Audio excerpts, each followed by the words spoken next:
The day before I was supposed to get engaged to Winter, I saw her through the window kissing her male secretary passionately. Didn't cry or make a scene. Just tossed the ring I had on my hand. When she walked in, the first thing she said was, "Tomorrow's engagement ceremony is canceled." Got it. This time I didn't ask why. She was a bit surprised and offered an explanation. "Some issues came up at work. I need to go abroad for a bit." She squeezed my hand and said, "Harvey, I'll make it up to you next time." Her assistant chimed in at the right moment. "Harvey, where's Winter's luggage? I'll take it down first. Won't disturb you too." He gave Winter a look, like he couldn't tear his eyes away. "Bedroom," I said. "Take your time packing. I'm stepping out to grab something." Winter didn't try to stop me, just asked me to come back early. Next day she left for her trip, and I booked a flight abroad. Winter probably thought, as always, I'd unconditionally wait for her. This was the third time she'd promised to make it up to me later regarding our engagement. From college to work, I'd been with Winter for 8 years. She used to say she'd marry me after graduation, but then it was always work getting in the way. "Harvey, you're the only one I'll ever marry." The first time we were supposed to get engaged, she told me at the last minute it was postponed because of a crisis, a patent theft at her company. The second time, she claimed there'd been an accident at work, and she had to be on site or the company's reputation would be at risk. Work was always her excuse. The night before this latest engagement, she said, "Once again, engagement's canceled. Winter, I want to marry you, but you're not the only option for me." This morning, Winter and I were supposed to try on outfits. After dressing up, she was nowhere to be found on the couch. I found her on the balcony on the phone. "Are you really planning on marrying him?" I heard someone ask through the phone. I leaned against the wall. The voice was so clear and piercing. Winter rubbed her temples. "Who? Harvey? Of course not." The voice on the line chuckled. "Back in school, you were crazy for him, wouldn't consider anybody else. What's putting you off now? Were you just pretending back then?" Winter sighed. "Who knows? Back then he seemed charming, like this upbeat, handsome guy." She paused and added, "But now, I'm just sick of it. Can't even stand the thought." That moment, my heart stopped like a bucket of cold water was dumped on me. All my love became a joke. The person on the phone laughed a bit louder. "Why don't you ditch him already? Your assistant is young, handsome, full of life. Don't tell me you haven't tried him out." Winter paused for a moment, looked afar. "Keeping him around is kinda entertaining." "Don't say I didn't warn you," the voice teased. "This is the third time. What's your excuse now?" "Doesn't matter what the excuse is. Whatever I say, he'll believe," Winter replied. The person joked around a bit more. Someone called them away, and they hung up. Winter put away her phone to leave, and I sprinted to the bathroom. Leaning over the sink, I looked at myself in the mirror. My suit was immaculate, but my eyes told another story, like a sculpture shattered by hail. Turns out everyone knew Winter's proposal was fake. Her excuses were fabricated. The assistant was always nearby. But when they saw me, they warmly called me brother-in-law. I thought it was acceptance, but it was endless ridicule. I was just a puppet, a source of amusement. I requested a job transfer abroad. Flights booked for 3 days from now. The next day, Daniel's social media was flooded with photos of him and Winter looking cozy.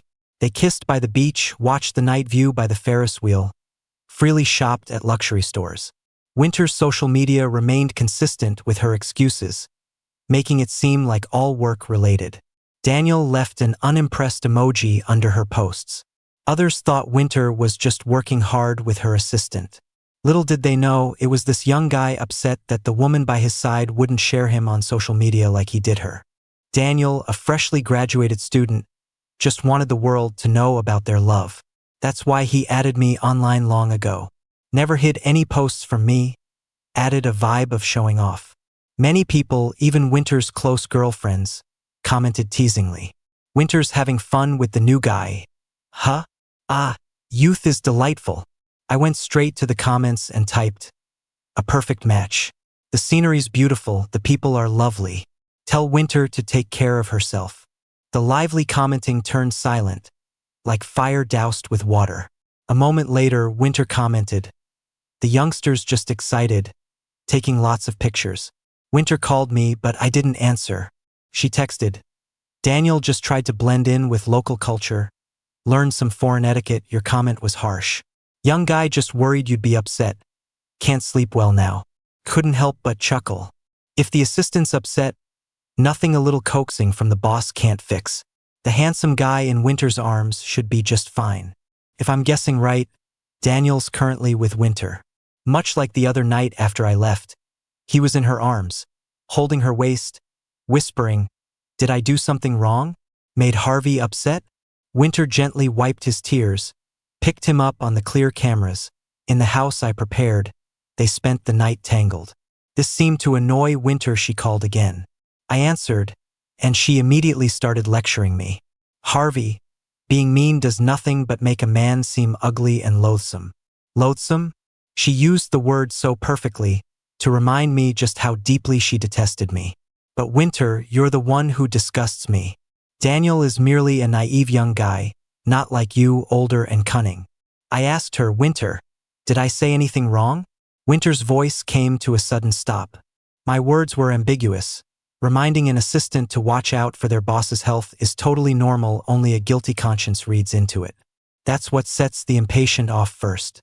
Seems like the only way to gain the upper hand is to be justified. I said nonchalantly, or maybe you're acting guilty, hence the big reaction. Winter hadn't even spoken yet when a weak male voice, almost crying, came from the other end of the phone. I'm sorry, boss. It's all my fault. Please don't argue with Harvey.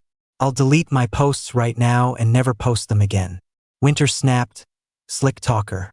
Since you don't see the error of your ways, our engagement party is indefinitely postponed. Even Daniel is more sensible than you. She hung up before I could say anything.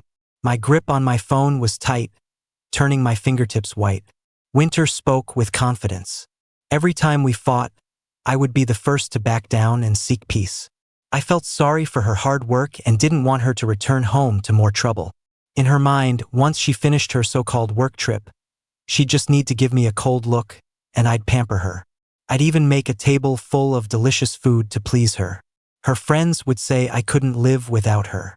They joked, Harvey will always make up after arguing with Winter, within 3 days. Honestly, at first I envied Winter, but eventually, I felt more like a monkey being played around without getting angry. But well, that's how you end up not being taken seriously. I chuckled sarcastically. If Winter respected me, how could her friends dare to say such things openly? The truth was she'd always seen me as a joke while I naively reveled in being in love. I had indeed become a laughingstock. Preparing for the flight the day after tomorrow, I packed my bags in my apartment. This place was a gift from my parents before they emigrated overseas. Winter urged me multiple times to sell it. Since you're moving in with me, this apartment is just sitting there. Plus, you have to worry about keeping it clean. I feel bad for you. I agreed verbally but couldn't really part with it. Thank goodness, as it's my only haven now. The apartment was all mine, with only a few items from Winter, all gifts from our college days. They weren't expensive, but they had sentimental value. After graduation, she never gave me presents anymore, neither for birthdays nor Valentines. Claimed she was always too busy. Once there's a crack between lovers, it leads to an abyss. Was she really busy with work? Or was it something else? I scrolled through Daniel's social media. Every Valentine's or special occasion, he'd post sweet photos of gifts, and a woman's shadow hovering over him protectively. My nose tingled, holding back tears that fell onto an album Winter gave me. Photographs from when she pursued me, each a snapshot of affection. But now they seemed like evidence of her betrayal. One by one, I pulled out the photos, each a precious memory, and burned them in a bucket. Later, Winter tried to give me another identical album, her eyes red. But coldly, I refused. Things had changed. Once my job transfer was complete, I called a few friends. My new post is in the country where my parents live. Without major reasons, I probably wouldn't return. Before they left, my parents wanted me to go with them, but I stayed for Winter. I told Mom, I can't leave her alone. I want to be with her. Mom reluctantly sighed. I hope you won't regret it. If things go south, come to your dad. He'll take care of it for you. At the restaurant, my friends eyed me curiously. Harvey hosting a dinner? Where's Winter? She let you out on your own? They joked because everyone knew how much I loved Winter. She wanted me home first thing, so I rarely went out. It's not that, I chuckled bitterly. Actually, I'm leaving the country. Got a transfer to a foreign branch. So this dinner is for you guys. Their faces turned somber. What happened with Winter? They asked gently. I held back the bitterness, deciding, I'm done being her shadow. Martin paused, then laughed. Finally, aren't we brothers better company than any girls? They hugged me tightly. Harvey, we're always here for you. I hadn't drunk freely in ages because Winter didn't like it. But now, screw what she likes. Tipsy, they slurred. Find you someone better, buddy. Who needs a queen like her anyway? Plenty of regular women out there. Martin scanned the room, jokingly searching for my match. Soon he approached with a woman in tow. How about her? Isn't she way better than Winter? The others nodded, dazzled while I stayed composed enough to offer an apologetic smile. She returned it warmly. But there seemed to be someone I knew at the table. After a moment, I saw her clearly and it startled me. It sobered me up quite a bit, so I quickly grabbed Martin. Wake up, something happened. Martin, your boss.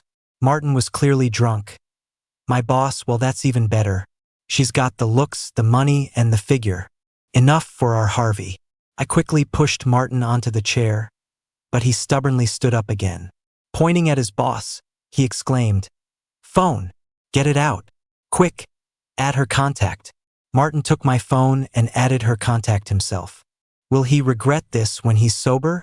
The woman wasn't impatient at all. Instead, she looked at me and added the contact, even sending a friendly emoji. Long time no see. A buddy of mine leaned in close and whispered, Harvey, maybe something's going on. She kept turning to look at you earlier. Martin pulled her over, and she was staring at you the whole time. I tried to clear my head and open my eyes wide, looking at her. But I didn't recognize her. I still greeted her politely. After dinner, we bumped into each other again at the restaurant door. Since we had been drinking, we couldn't drive and had to get a cab. The breeze sobered Martin up a little. He let out a quiet groan and quickly fell silent when he saw her boss coming out. My buddy went through all this trouble to find you a woman. If you don't seize this chance, you're letting me down. He took a deep breath and went for it, pulling me along to stop her boss. With a smile, he asked Rebecca, busy? Rebecca paused and looked at him. Not busy. Martin grinned. We've all been drinking and can't drive, and Harvey isn't on our way. Can you give him a ride? Rebecca glanced at me. Her dark eyes held an emotion I couldn't decipher. Thanks. Sitting in Rebecca's car, I watched the reflections go by outside. I explained Martin drank too much, don't mind him. Harvey, you're so polite. Rebecca chuckled softly and suddenly pulled over, turning to look at me.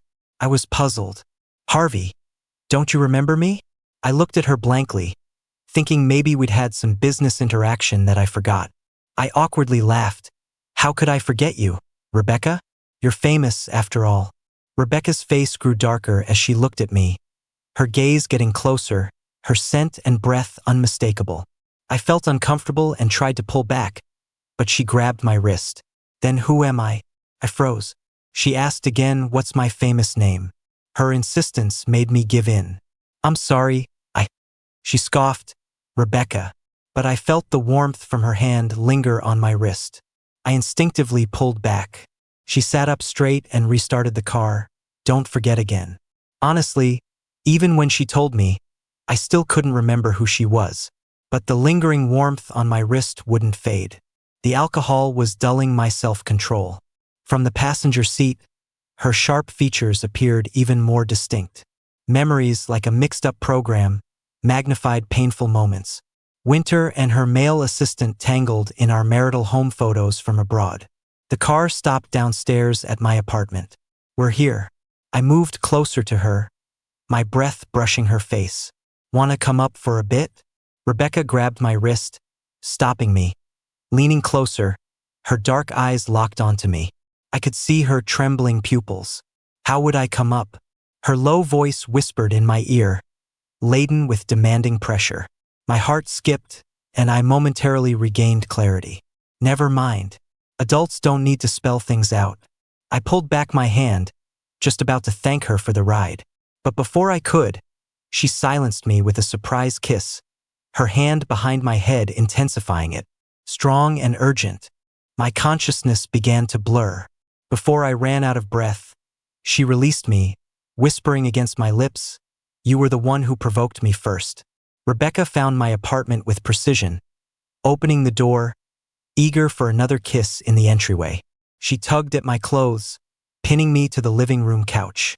In that critical moment, she paused, her eyes showing restraint and hesitation. I pulled her into a kiss, holding her neck. She treated me with the care reserved for a treasure. I watched her, thinking I should recognize such a beautiful face.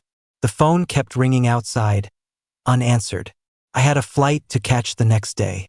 When I woke up, it was in the bedroom, feeling fresh and clean. Rebecca had long vanished. The scenes from yesterday replayed vividly. The sensations lingered on my skin. I chuckled under my breath. Guess all women are the same. But Rebecca seemed to have some class. The living room was spotless, tidied up from the chaos of last night. I was the one who initiated, yet my heart felt hollow, like I was the only one abandoned in the world. The car I booked was almost here. I changed clothes, grabbed my packed luggage, and headed downstairs.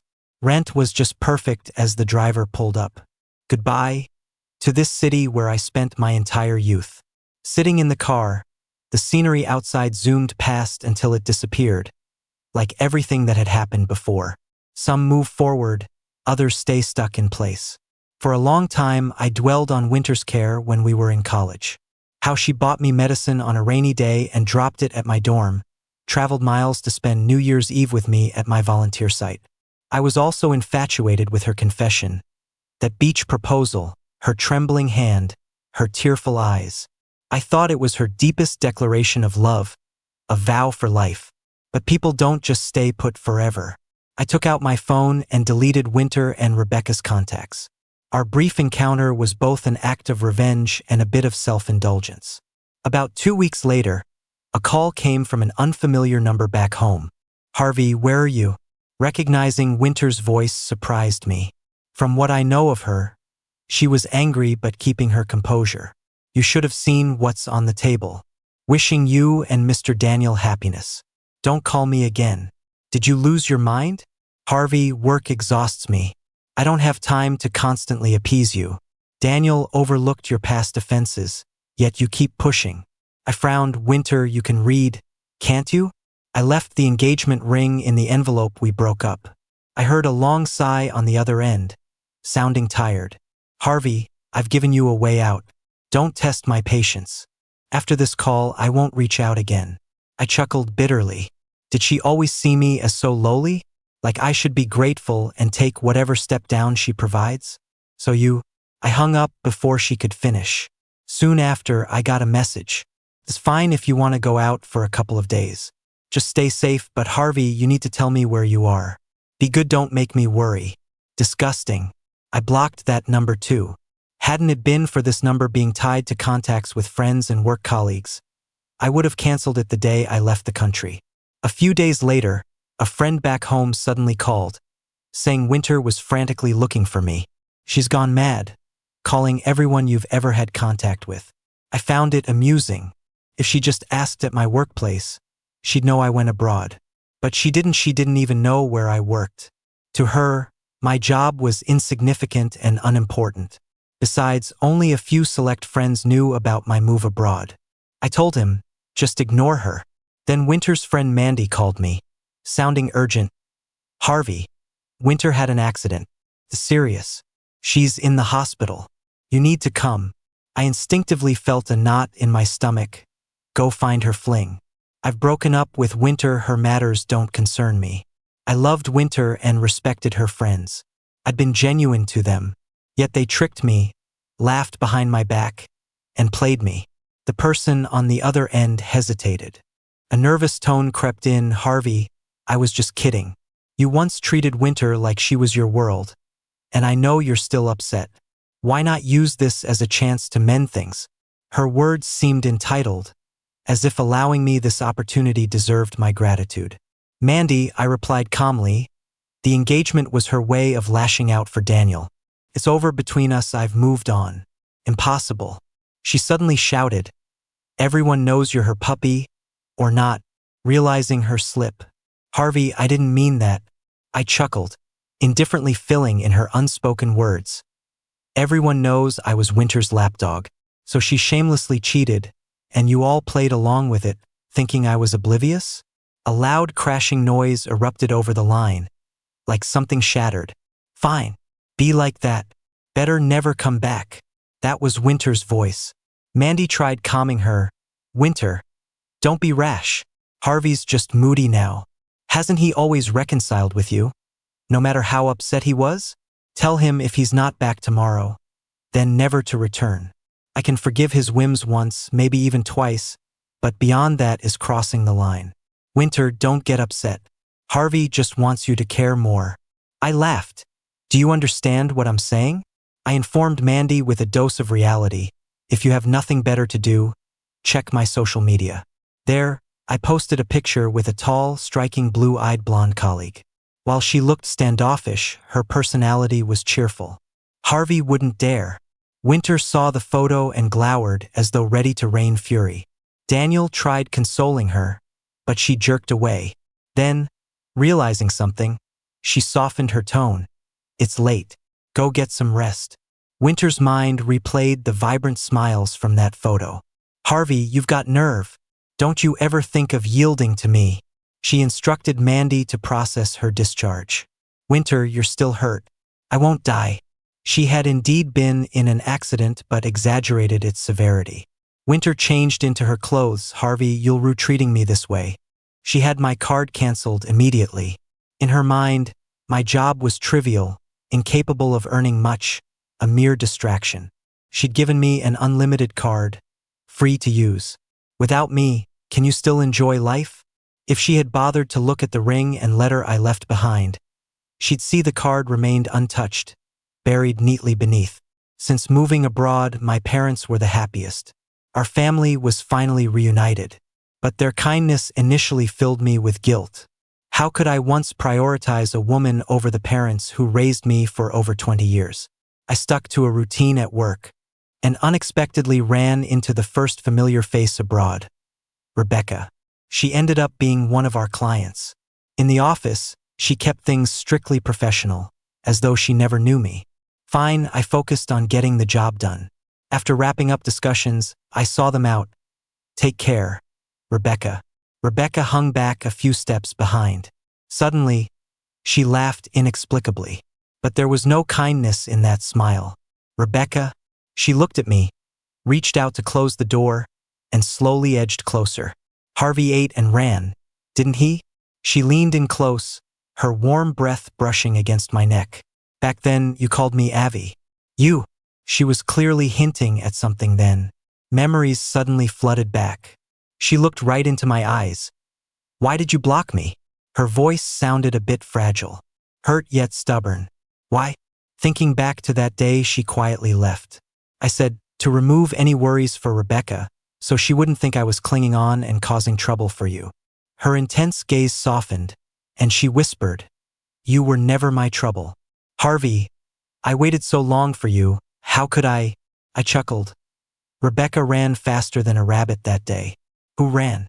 She got anxious suddenly. I went to get you breakfast, came back, and the house was empty. I froze, surprised by this reason. You really are driving me crazy. I was momentarily speechless. She asked, eyes slightly red, who's that in your social media? She could still see my posts, but I had deleted her. Rebecca picked up on my confusion, saying, I saw it when Martin was scrolling through his feed. A boss sneaking around a subordinate social media? A colleague. Hearing someone outside, I quickly said, you should leave. It's not good to be seen here. What's so bad about it? Now that everything's cleared up, shouldn't you give me a status? There was a bit of a blush on her face. Footsteps outside grew closer. Panicking, I pushed her away. What status? We have no relationship. That last time was an accident. Forget about it. If she doesn't leave, then I will. Rebecca didn't hurry. She wanted me to add her contact back first. She was strict at work, calling multiple times daily. But Rebecca always replied fast, like instantly. Thinking back to before, when I'd text Winter in the morning and get no reply until night. The reason? Just busy and forgot, not important. But she'd call just to discuss a little work and then slip into personal topics. Harvey, free after work? No, working late. Later on, well, I checked with your boss. No overtime today. Harvey, I'll pick you up after work. I didn't reply. She waited by the entrance after work. I was puzzled. Rebecca, staying here so long, isn't there work back home? She opened the passenger door. I've applied for a transfer to work here. Stunned, I wondered when I got transferred here, she did too. Rebecca, I looked seriously at her gripping the steering wheel, her sleeves half rolled. I gathered courage and said, you don't need to do this if you're doing it for… Rebecca cut me off. Harvey, give me a chance to let you get to know me all over again. Rebecca took me to her place. The chef hired specially had just finished cooking. I remember you liked Cantonese cuisine, this place is renowned for it. The chef's from Guangdong. I do like Cantonese food, but Winter favored spicy Sichuan cuisine, so that's what I often made. To adapt and not spoil her fun, I'd end up with a stomachache after eating. I'd often take a stomach pill before meals. Can't believe someone remembered my love for Cantonese. But how did she know? I finally asked the question. Rebecca, did we know each other before? She looked hurt. Knew you'd forget me. She pushed open a door, went in before me and turned on the light. I was stunned. When did you take these? No, how do you have my pictures? From elementary to college. She even had more than Winter, capturing every detail. The room was filled with my photos. She pointed at her own nose, giggled at me. Such a scatterbrain. You forgot everything about me. You said you'd marry me, that I'd take care of you forever. Suddenly, it hit me. It's you, a kindergarten, elementary, and some middle school classmate. Harvey, struggling with mild autism, wouldn't talk much. Had a camera hanging from his neck. Ended up sitting next to chatty me at school. Even my parents asked me to tone it down. After class, I'd drag Harvey to play even if he just followed behind. Eventually, I got him to smile and talk. His first word was, Rebecca. So I socked him one. Later, realized he meant I ruined his drawing by spilling milk. Her mom brought snacks and toys to my house that day, with a stern Rebecca in tow. My parents were baffled, thinking I'd gotten into trouble again. Ready to scold me, but her parents couldn't stop laughing. Thanks to your boy, our daughter finally socialized. My parents were stunned. From then on, Rebecca often came to play, attended the same schools through middle. But she suddenly disappeared one day. That got me mad. You left without a word, and you say I forgot you? Quickly, she explained. I left you a letter that day, asking you to wait. I said I'd marry you when I returned. Mentioned a rainbow envelope. Oh, I vaguely remembered tossing it as trash. Rebecca said her parents moved abroad. She joined an exchange program at my school. But by then, you were with her. Just a bit too late. Her eyes welled up as she looked at me. Harvey, do you know how desperate I felt? I hated being late, thinking if I had come sooner, you'd be mine. So, she talked about her darkest side. I hoped every day you'd break up, even created misunderstandings for it. But you just love her. I was shocked. So those times Winter and I almost split were because of her. I didn't recall seeing her at all during college. She looked defeated. I was out of options. Until the study exchange ended and Mom pushed me to return home. I locked myself away, didn't want to talk to anyone.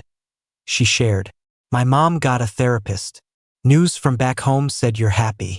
Then I thought if you're happy, that's enough for me.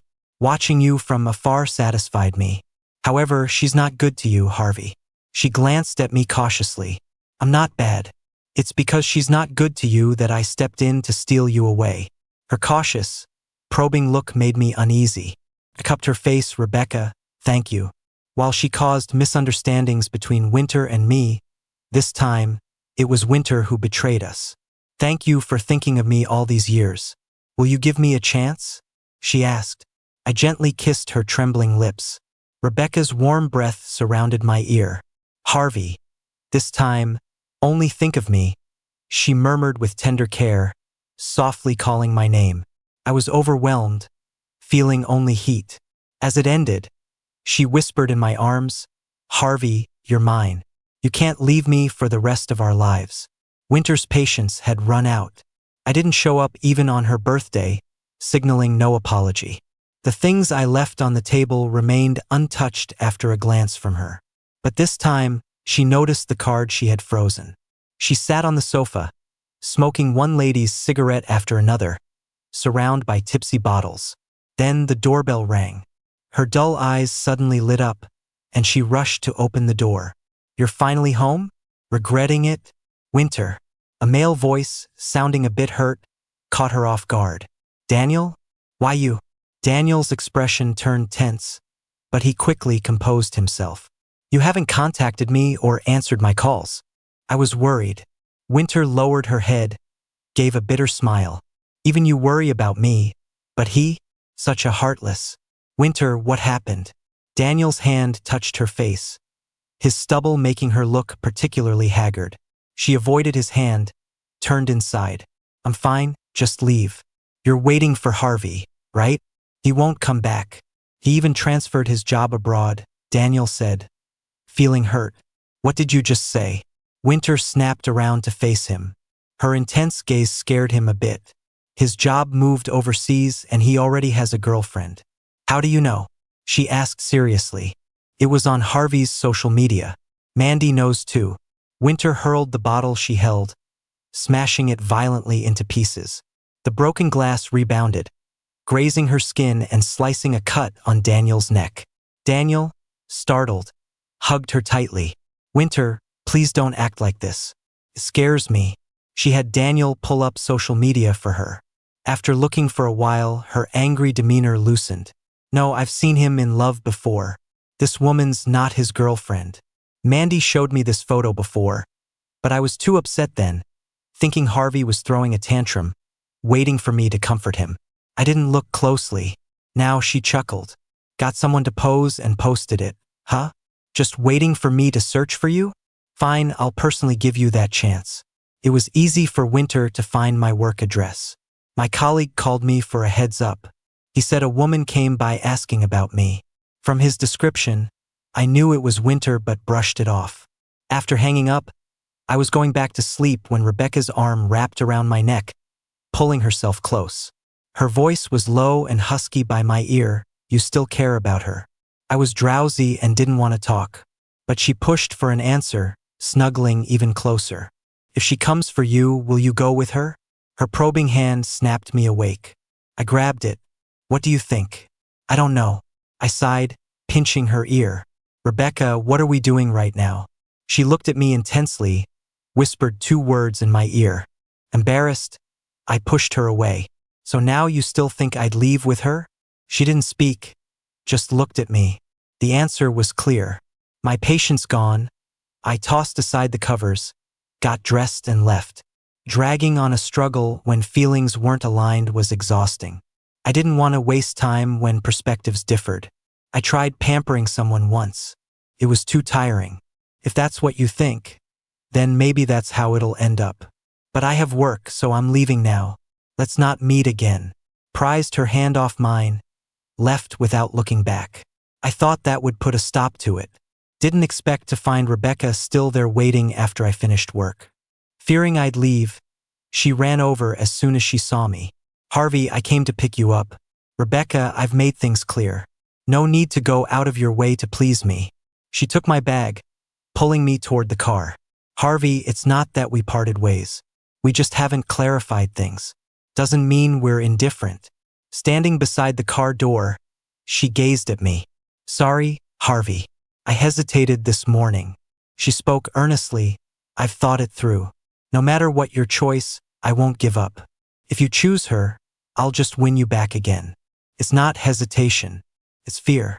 Even when you're in my arms, I can't believe it's you. Every night, I check you're there to feel at ease.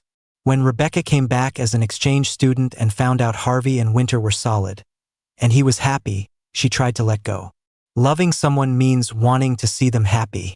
Even though later she deliberately moved back to his city for work, she just watched him from afar and never interfered.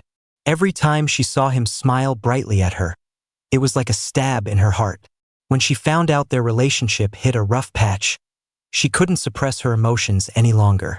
Rebecca took my hand, looked at me decisively, and said, "Harvey, in this life, you're the one I choose." I was stunned she was so straightforward. "What are you guys doing?" Winter's voice, foreign to the local scene, caught the attention of passers-by in front of the bustling building. Rebecca stood in front of me, shielding me from Winter, her expression turning cold. "Harvey, first it was a foreign woman, now an Asian. You'll go to any lengths to put on a show. Fine, you win, I give up." Winter walked quickly over, reaching out to pull me the same way she used to. But only she knew that every step was a struggle and her outstretched hand was trembling. Just like she said, "Harvey, I know what you look like when you're in love and what you don't." I took a step back, and Rebecca waved her hand to brush hers away. Winter, yelling in public isn't exactly high-class behavior. Winter gave a cold laugh. Rebecca, holding another woman's fiancé isn't exactly moral either. "Harvey, come here." Rebecca and Winter had crossed paths in the business world. They both bid for a piece of land and went head-to-head for days. In the end, Rebecca's strength and boldness outshone hers, securing the deal. In Rebecca's mind, she just didn't want Winter to have an easy time. But Winter having a hard time would upset Harvey, so Rebecca kept her tactics harmless. "Winter, did a door slam on your head? Didn't you hear me? I've told you and your sisters many times we're done." I smiled slightly. "Congrats, you've indefinitely postponed your engagement. You don't need an excuse anymore." Winter paused, her face turning pale. "Harvey." Rebecca breathed a sigh of relief, looking disdainfully at Winter. "Winter, chasing after someone's boyfriend isn't a good look. But still, thank you for letting go." Rebecca grabbed my hand and flaunted it. "Otherwise, I'd regret it forever." Winter looked at our tightly clasped hands, her mind raging. Harvey was hers. They just had a fight. But he didn't come to make it up to her. It didn't matter she came herself, but he still gave her the cold shoulder. "Harvey, you get one chance. I can make it up to you, but don't push it." I ignored her, led Rebecca to the car. "I'm tired. Let's go." Rebecca seemed like a different person, her smile unwavering. It wasn't like when we first met, when she'd been so cautious. I hadn't thought we'd meet like this again, and that Winter would really show up. No casual greetings, no letting go. Winter watched the car drift further away, tears in her eyes. Finally hit her. Harvey was different this time.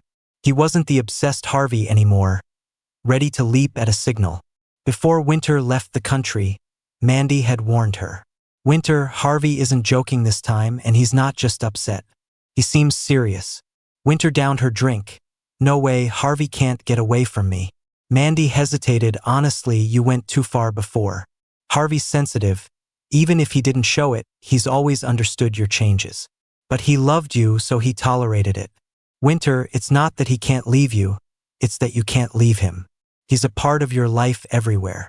Your clothes, picked by him, he worked but still worried about your health, made you soup every day." Mandy asked her, "Have you ever taken him seriously, or just treated him like a pet?" Winter was at a loss.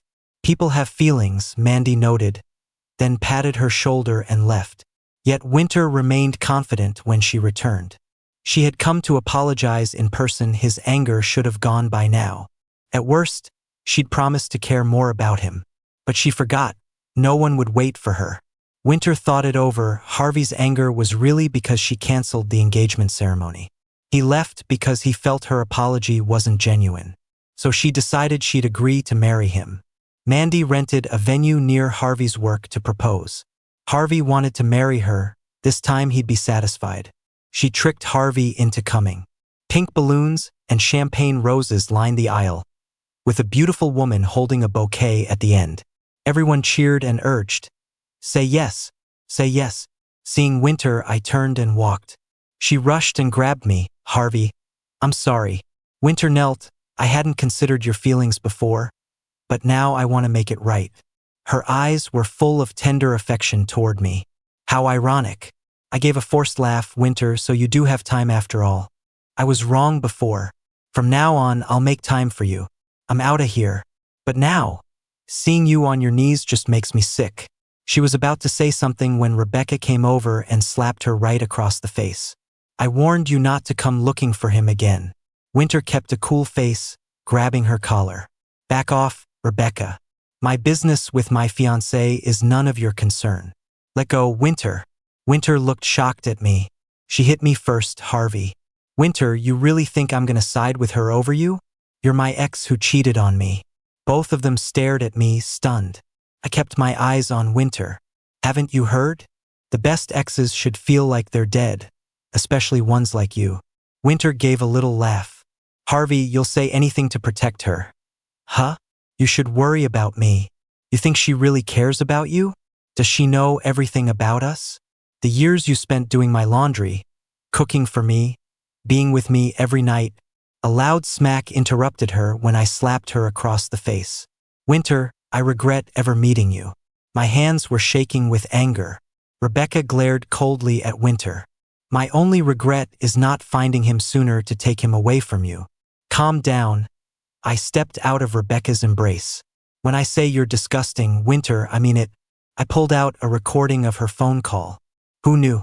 Back then, I thought he was just some handsome, sunny boy. But now I'm over it. Sleeping with him once grossed me out. Winter's hands trembled, her face pale. Harvey, I can explain. I then played the wedding night video. Winter staggered, her face losing all color. Winter, do you need to keep watching? She tried to grab my phone, but Rebecca blocked her. Piece of trash. You make me sick. Don't come looking for me anymore. And FYI, I've never touched your money. Stop acting like you're better than everyone. Like I'm some bird in a gilded cage. Winter's mind felt like it took a hard hit. Somehow the crowd vanished. What once was college heat had faded, and their bond seemed driven by pure love. Winter had given Harvey a card. A limitless one. Not only that, she gave him everything a husband should have except for that certificate. In her mind, she thought she was the one in control, and Harvey was just living off her. After all, she gave him a great life, so why wouldn't he butter her up? Winter thought Harvey knew this too. Why else would he do her laundry, cook, even eat spicy food he didn't like just to be with her? Yet, she'd forget his birthday, even Valentine's Day, thinking as long as I don't forget him, who cares? But she finally figured out today, Harvey's kindness wasn't because of that card or the lifestyle she offered. It was only because he loved her. When Harvey took back his love, she realized suddenly that being next to him could feel so cold. So cold she could barely breathe. After Rebecca took me away, she pulled a ring out of her pocket, knelt down. Harvey, will you marry me? Looking at her eager face, I said flatly, no. Rebecca kept trying, always seeking chances to propose. But I was scared. Every love starts hot, but time wears it down. Eventually, Rebecca roped in both our parents for a big proposal event. You once said you'd marry me. Mom says Rebecca's different from Winter. I'm telling you, don't mess it up. Rebecca and I settled overseas. Parents here too, so we can reunite every year. Mandy called me. Harvey, Winter really knows she's wrong. She's already fired Daniel. Just come back. Winter's willing to give you everything. Rebecca shouted, who needs her money? My husband only spends mine. Mandy, I'm married. Don't call me about her anymore. That night, a strange number called from back home. I only heard Rebecca immaturely say, you're looking for my husband? He's hugging me right now. Lucky me to have met my husband. Rebecca chatted away on this end, while the other line was silent. Eventually, they hung up like avoiding something. Never saw Winter again after that. Sometimes friends would mention her. Winter's drinking, nasty now. Heard Daniel left disgraced when he was fired. Winter smashed his phone. He'd sent stuff for me to see but shielded her from it. She mocked Daniel, trying to steal my spot? You think you can? Worthless. Daniel turned pale, couldn't even speak. W Group and all its partners wouldn't hire Daniel. But none of that mattered to me now. Rebecca patiently waited in the car as I finished chatting with friends. Honey, what do you want to eat? Your wife's cooking. I glanced at her pretty face, teasing, "How about you? That on the menu?" She placed my hand over her heart. "Anytime,